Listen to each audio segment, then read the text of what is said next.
मेहनत इतनी खामोशी से करो कि सफलता शोर मचा दे। ऐसा ही इस कहावत को चरितार्थ किया है मधेपुरा जिले के मुरलीगंज प्रखंड अंतर्गत गंगापुर निवासी कुणाल गोस्वामी ने। आज से पहले तक मैं भी कुणाल को नहीं जानता था, लेकिन जैसे ही बीते दिनों बीपीएससी की परीक्षा का जो परिणाम आया और उसमें उन्हें 41वां रैंक हासिल हुआ और उसके बाद इनकी चर्चा ज़ोर शोर से क्षेत्र में होने लगी।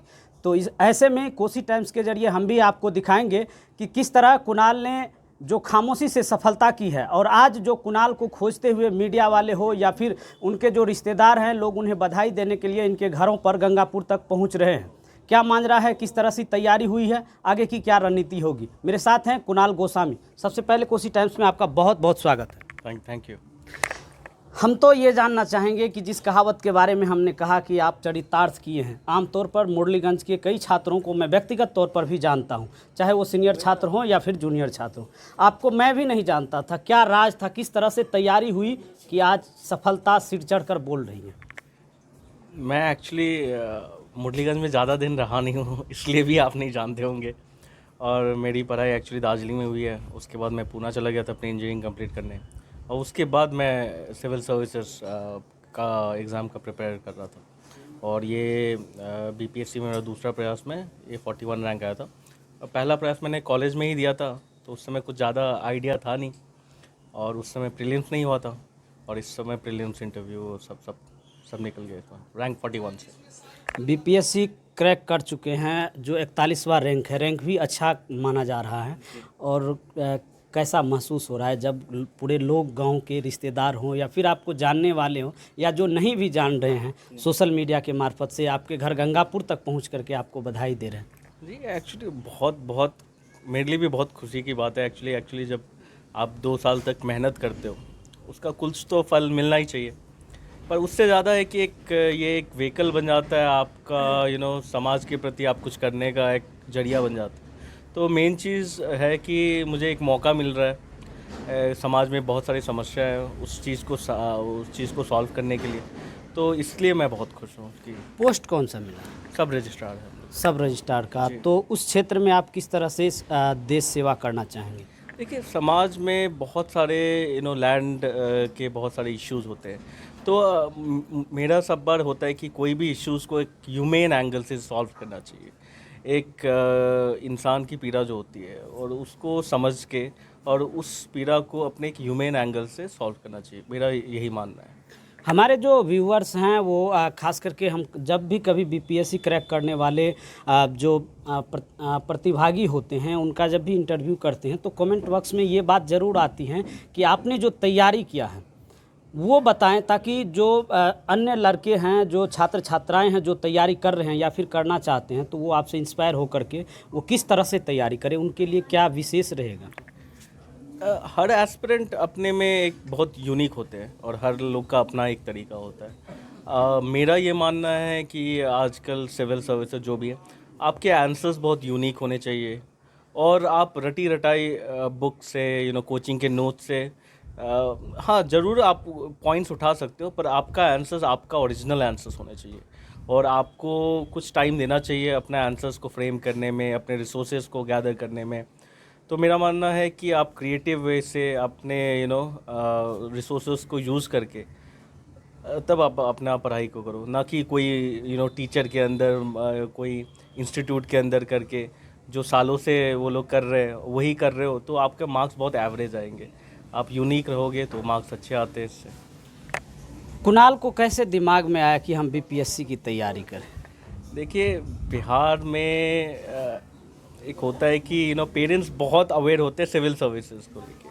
तो यूपीएससी तो मेरे माइंड में हर समय था ही पहले से, और एक सोसाइटियल एंगल भी था मेरे सोचने में। समाज के प्रति बहुत सारे इश्यूज़ थे, वो तो था ही। तो दो ही आपके पास ऑप्शन होते, या तो आप यूपीएससी करिए और स्टेट लेवल पे बीपीएससी है। दोनों आपको उतना ही मौका देता है समाज के में काम करने के लिए। तो ये मैंने दोनों एग्ज़ाम इसके लिए मैंने स्टार्ट किया था। आगे क्या करने की तैयारी है?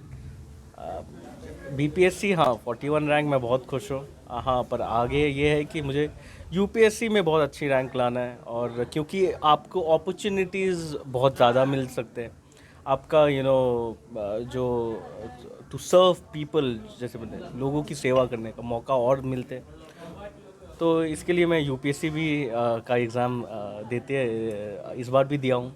अच्छा, यूपीएससी का भी एग्जाम? जी जी जी जी, मेरा पिछले बार भी यूपीएससी 2-3 मार्क्स से प्रीलिम्स छूट गया था, और इस बार अच्छा ही गया। अभी देखते हैं कैसा होता है। अच्छा, जब बीपीएससी और यूपीएससी जब भी किसी ऐसे प्रतिभागी से बात करते हैं तो अक्सर देखने को मिलता है कि ये दोनों ही तैयारी कर रहे होते हैं। तो जिनका यूपीएससी हो जाता है ठीक है, नहीं होता है तो बीपीएससी निकाल ही लेते हैं। तो जिस तरह से आप बीपीएससी क्रैक कर चुके हैं और यूपीएससी कर रहे हैं, तो उसकी तैयारी की क्या मंत्र होगा? देखिए, दोनों बहुत सिमिलर एग्ज़ाम्स हैं। सिमिलर इन द सेंस, हाँ, कोर्स वर्क ज़रूर यूपीएससी में ज़्यादा है, पर सिलेबस नियरली सेम है। इसलिए मैंने बीपीएससी के लिए कोई ऐसा अलग से पढ़ाई नहीं किया। सिर्फ यूपीएससी का जो नॉलेज था उसी को एक बिहार के कॉन्टेक्स्ट में, उसी को बिहार के संदर्भ में मैं उसने अपने आंसर्स को फ्रेम किया, क्योंकि बिहार की समस्या अलग है, तो बिहार के जो सल्यूशंस भी अलग होने चाहिए। तो इसके लिए मैंने अपने आंसर्स को, अपने रिसोर्सेज को एक बिहार के संदर्भ में उसको ढाला, और उससे बीपीएससी मैंने एग्ज़ाम दे दिया। बीपीएससी क्रैक करने के लिए एक छात्र को कितने घंटे पढ़ना चाहिए? अगर कुणाल की हम बात करें तो कितने घंटे कोचिंग पढ़ते थे और सेल्फ स्टडी कितने करते थे?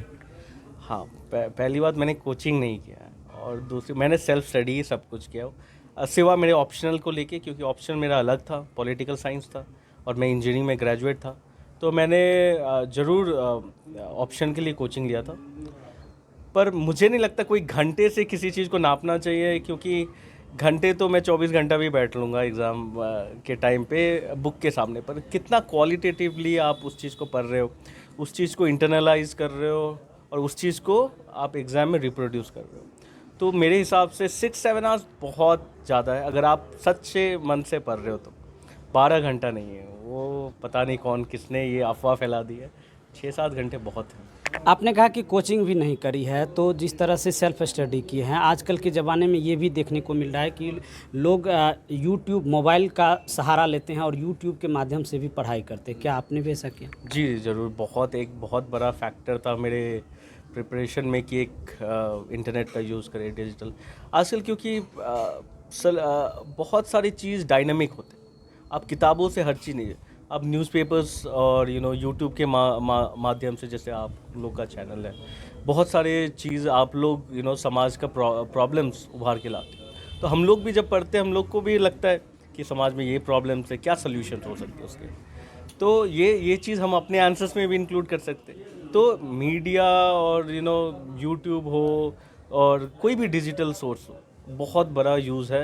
एटलीस्ट ये सब एग्ज़ाम है जिसमें बहुत डायनेमिक चीज़ हो, यूपीएससी और बीपीएससी। यहाँ हम कुछ पुस्तकें का नाम पूछना चाहेंगे जिस किताब को आपने अध्ययन किया है और आपको अच्छा लगा हो, और आप चाहेंगे कि उसे अन्य जो छात्र तैयारी कर रहे हैं वो भी पढ़ें। जी हाँ, कुछ बेसिक बुक्स है यूपीएससी के लिए हम लोग पढ़ते ही हैं, जो बिहार के लिए भी बहुत ही रेलेवेंट बुक्स है। जैसे हिस्ट्री में हमारा स्पेक्ट्रम हो गया, राजीव वही सर का, और आर्ट एंड कल्चर के में नितिन संगानिया पढ़ा था। ज्योग्राफी के लिए एनसीईआरटी बहुत है, जो 9वीं और 10वीं क्लास की एनसीईआरटी है वो इतनी बेसिक है पर इतनी रिसोर्सफुल है, उससे हो जाता है। और पॉलिटी के लिए लक्ष्मीकांत, वो तो बाइबल है, वो सब पढ़ते हैं। मैंने खुद बहुत बार पढ़ा हूँ पॉलिटी के लिए। और आप एंशिएंट मिडिवल के लिए भी एनसीईआरटीज यूज़ कर सकते हो। और फिर इकोनॉमिक्स के लिए नहीं, मैंने एक श्रीराम आईएएस सर का एक नोट्स है वो रेफ़र किया था। ऐसे ही मतलब जो बेसिक सब लोग पढ़ते वो भी मैं भी वही पढ़, मैंने कुछ स्पेशल नहीं किया। हम ये जानना चाहेंगे कि जब इंटरव्यू के लिए आप गए थे तो कुछ ऐसे जो यादगार सवाल हों या फिर उनके जो आपने जवाब दिया था इंटरव्यू के दौरान, वो साझा करना। हाँ, इंटरव्यू लकीली मेरे लिए बहुत एनालिटिकल क्वेश्चंस पूछे गए थे, फैक्चुअल पूछे नहीं थे। और बहुत सारे फैक्चुअल चीज़ मैं भूल भी जाता हूँ, तो एनालिटिकल पूछे थे। और मेरे इंटरव्यू लगभग 20-25 मिनट के आसपास गया था, थोड़ी सी लंबी थी। और इंटरव्यू में था कि मेरा ऑप्शनल जो पॉलिटिकल साइंस है, और उस समय डेवलपमेंट बहुत हो रहे थे, जब तालिबान अफ़गानिस्तान पे टेक ओवर कर रही थी। और अमेरिकन यूएस का फॉरेन पॉलिसीज़ पे, तो लगभग इसी के आसपास क्वेश्चंस थे। और जो भी संविधान में संशोधन हुए थे उस समय हमारे ओबीसी बैकवर्ड कास्ट का बिल के प्रति, और हिस्ट्री से एक दो सवाल थे। हाँ, एक दो सवाल में मुझे फंसाया भी गया था। पर उस समय जब भी मुझे लगता था कि मैं कुछ एक नेगेटिव स्टैंड लेने पे मुझे मजबूर किया, तो मैं पहले ही पीछे हट जाता था। मैंने बोला कि सर मुझे अभी इस चीज़ पे पता नहीं है, मैं अपने आप को और एडुकेट करूँगा इस चीज़ पे। तो ऐसे कुछ सवाल ज़रूर पूछे गए थे मुझे। अगर ओवरऑल देखें तो इंटरव्यू बहुत ही मतलब ठीक ठाक ही गया था।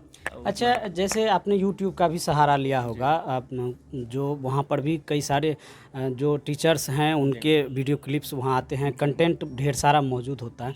तो ऐसे किसी चैनल का नाम बताइए कि जिसे आप पढ़े होंगे। हाँ, यूट्यूब में बहुत सारे चैनल्स हैं और बहुत सारे चैनल्स ऑथेंटिक तो सारे नहीं हैं। आपको गलत इन्फॉर्मेशन भी मिल सकता है। हाँ, तो ऐसे मुरनाल सर का एक चैनल है, तो उसको मैं रेफ़र करता था। और मेरा सबका पर्पस था कि साइंस एंड टेक और ये सब जो नए नए टेक्नोलॉजीज़ आते हैं वो चीज़ मैं यूट्यूब का, जैसे नासा का साइट्स है और इसरो का हमारे जो ऑफिशियल चैनल्स हैं, ये सब चीज़ पे देखता था। और बेसिक न्यूज़ जो जो मीडिया चैनल्स होते हैं जो कमेंडेबल निष्पक्ष रखते हैं, उन लोग को ज़रूर मैं फॉलो करता था। आखिरी सवाल होगा, अपनी सफलता का श्रेय आप किसे देना चाहेंगे? हर एस्पिरेंट के लिए उनके पेरेंट्स बहुत ही मायने रखते हैं, क्योंकि ये सब जर्नी आपका 2 साल लग जाता है। अगर आप सब एग्ज़ाम प्रॉपरली निकाल दे तब भी 1 साल का प्रोसेस है। प्रीलिम्स हो 3 महीने के बाद, मेंस हो, इंटरव्यू हो, तो एक पेरेंट्स का सपोर्ट तो बहुत ही इम्पॉर्टेंट है। और ये इसलिए मैं बहुत अपने आप को बहुत मेरे पेरेंट्स का सबका साथ रहा है। कभी कोई प्रेशर नहीं, एग्ज़ाम नहीं निकले तब भी ठीक, एग्ज़ाम निकले तो अब भी ठीक। इन द सेंस एक मुझे फ्रीडम मिला था कि मैं अपने गोल्स को परस्यू करूँ। थोड़े से समय ज़रूर लग जाते हैं ये सब चीज़ में, कभी कुछ क्वेश्चन गलत हो जाते हैं, आपका सिलेक्शन रुक जाता है 1-2 मार्क्स से, पर ये सब चलता है, ये सब लाइफ का ही पार्ट है।